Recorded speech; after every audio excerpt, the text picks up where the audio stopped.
Qu'est-ce que c'est que ça? Une Kawasaki Z900 de 2026, le fameux Roadster de chez Kawa, le Roadster le plus vendu de chez Kawa. Pourquoi? Eh bien, on va essayer de savoir ça dans cette vidéo en allant un petit peu dans les détails de cette moto. Alors, en premier lieu, qu'est-ce qu'on peut dire déjà sur cette moto? Quelles sont les évolutions par rapport au modèle précédent? On est toujours sur ce gros moteur de 950 cm3, un 4 pattes en ligne, qui développe d'ailleurs 124 chevaux cette année et 9,9 mètres-kg. Donc, on a un moteur qui est rond, robuste, mais on va en parler en dynamique un petit peu plus en détail. Et surtout, ce qui a évolué, c'est l'électronique de cette moto. Maintenant, on a plusieurs modes de conduite, une IMU, le degré d'angle que vous prenez en direct sur le tableau de bord. On a aussi gagné le régulateur de vitesse. Et puis esthétiquement, alors ça a un petit peu évolué. On a surtout la face avant qui a été revue. Regardez cette face avant, moi, que je trouve très réussie. On a une selle qui a été revue et qui est moelleuse, très agréable. À l'arrière, on a ce joli phare là qui lui va très très bien, je trouve, qui est bien ancré dans la moto. On est évidemment sur du full LED. Alors sur ce modèle, il y a une cartouche Haro qui a été montée. Bon, je trouve pas que le son soit plus fort, plus puissant que la version originelle.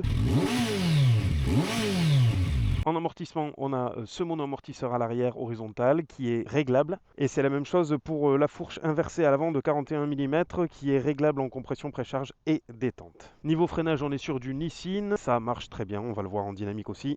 Et puis on a les leviers de frein et d'embrayage qui sont réglables en écartement. Donc voilà, dans l'ensemble, une machine assez réussie que je trouve plus homogène que les versions précédentes. On va partir sur la route sans plus attendre. Allez, let's go!